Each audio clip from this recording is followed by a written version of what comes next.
സാക്ഷിയായിലത്താലി ചാർത്തിയൻ ആദ്യാനുരാഗം ധന്യമാകും മന്ത്രകോടിയിൽ ഞാൻ മൂടി നിൽക്കവേ ആദ്യാഭിലാഷം സഫലമാകും.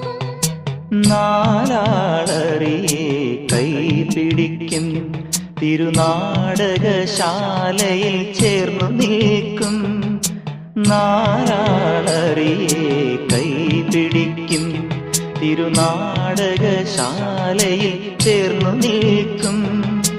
യമുനാ നദിയായി കുളിരലയിളകും നിലവിൽ അമ്പലപ്പുഴി ഉണ്ണിക്കണ്ണനോടു നീ എന്തു പരിഭവം മെല്ലയോതി വന്നുവോ.